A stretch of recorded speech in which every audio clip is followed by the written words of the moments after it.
Hello. As you all know, my name is Emma, and this is my leadership assignment for Seminar 2. So, for the first person regarding someone involved in my field placement, I chose Drew Jennings. He is a MSW and LISW. I interviewed him on April 8th, 2026. And I first started out by asking him some leadership characteristics and actions for someone who is a leader or within himself. And he stated being functional and a reliable source.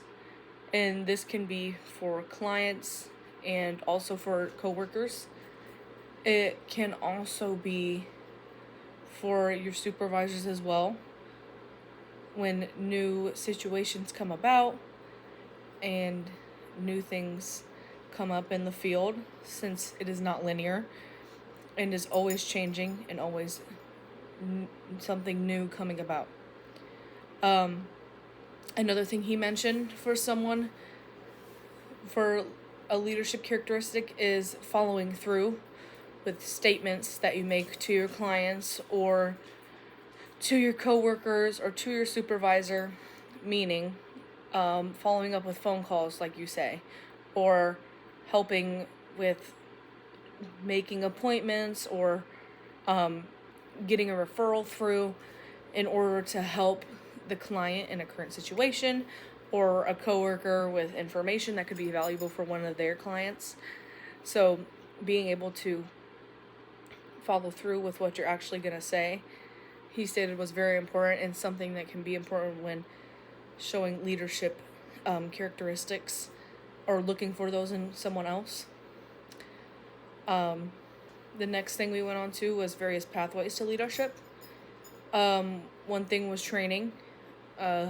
He said trainings are very important and very important to take part of. They teach valuable information and show that you are trying to learn and you don't know everything. It helps you be vulnerable in a sense, and taking trainings looks good to your supervisors, to your coworkers, to clients. So it makes you seem like you're really working towards learning more in a certain topic, like mental health first aid, or in certain areas to become educated for different resources. He also said putting yourself in the uncomfortable situations. This could be something that you're not used to, something you have not learned, something you don't know about, and which leads into consultation with your supervisor or with other coworkers where it is allowed.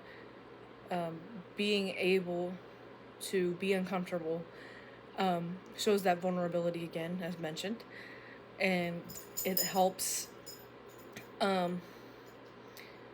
you get comfortable with the uncomfortable and continue to do so, and putting yourself in more situations to learn more and be more open to new things. We then went on to resources to learn more about leadership. He mentioned trainings again, and then which also led into conferences, the importance of conferences, and how meeting other individuals, making connections with local resources, and knowing what they're about truly instead of just making that referral for a client.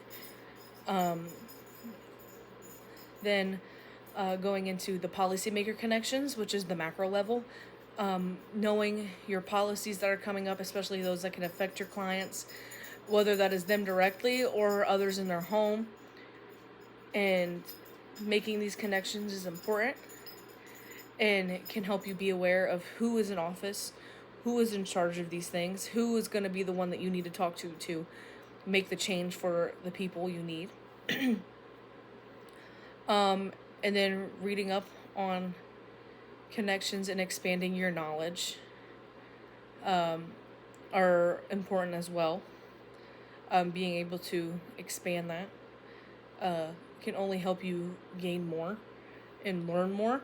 From what I've seen and what he has told me from his experiences, And this can help by passing your knowledge to other coworkers and not enforcing, but encouraging them to do the same training, or telling them it was helpful for this client, might be helpful for this client because I've heard you talk about that type deal. So, and having the self-awareness on what needs to be done, what trainings I should be taking, and being accountable to yourself when things are made, and making up for your mistakes. Being accountable is very important, and it also shows vulnerability again in your work, and knowing that you're not always perfect.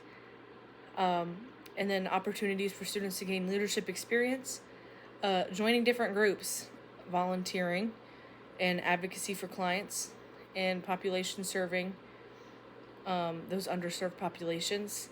I did get to see all of this while in my field, and I feel it helped me better understand during this conversation, and doing this at the end of the year helped me see more one-on-one on what he was discussing, and how it will affect you as someone who's working in an underserved population, and how learning the new things and about new studies and new trainings and stuff, how they can be really helpful.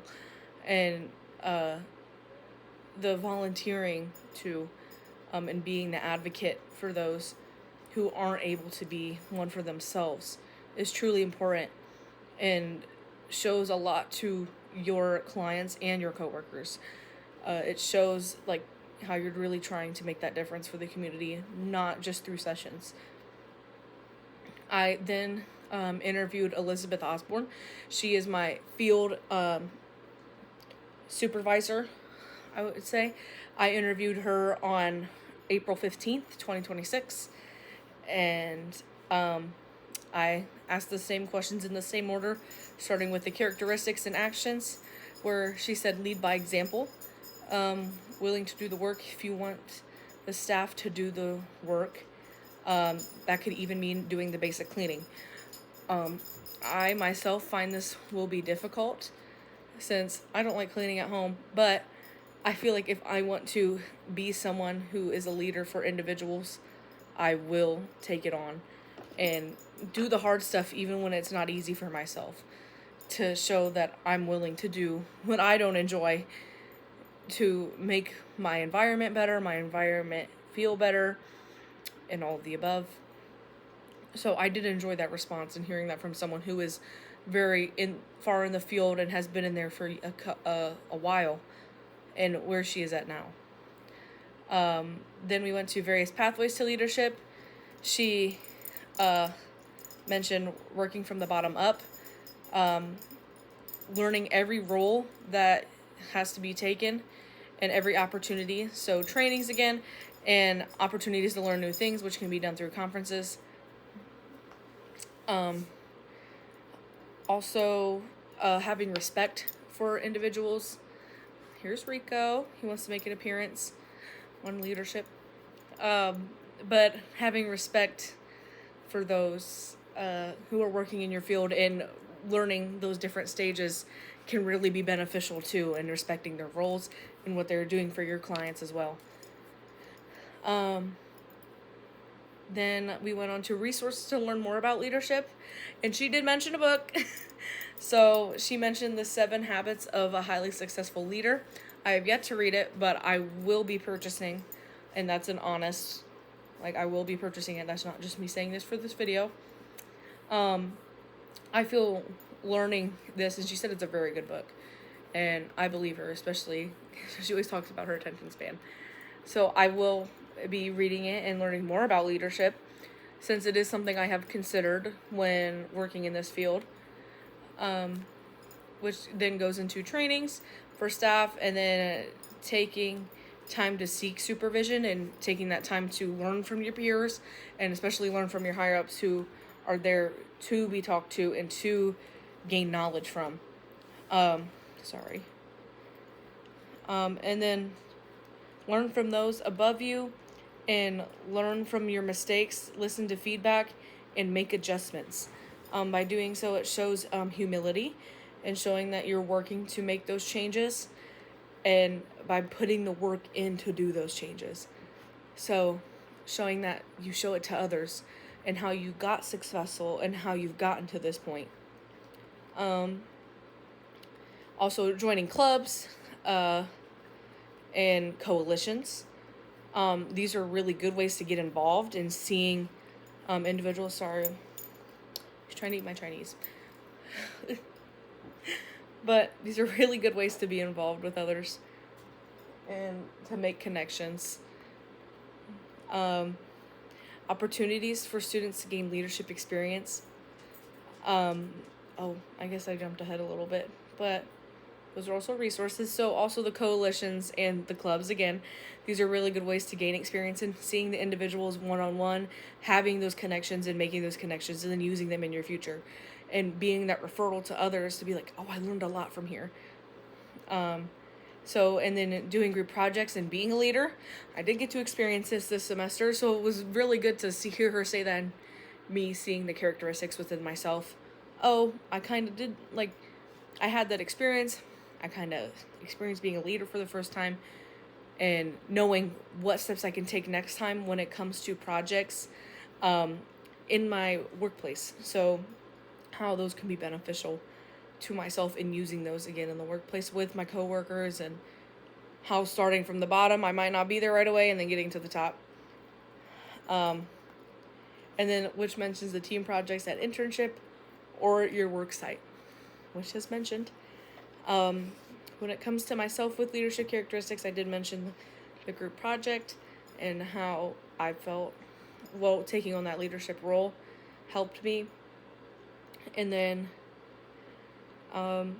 also being able to learn and taking all the resources I could at internship from Drew.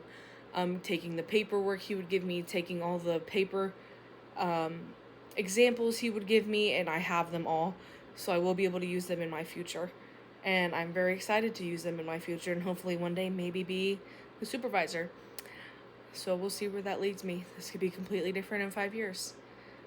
Thank you for watching, and thank you for listening to my talk about leadership.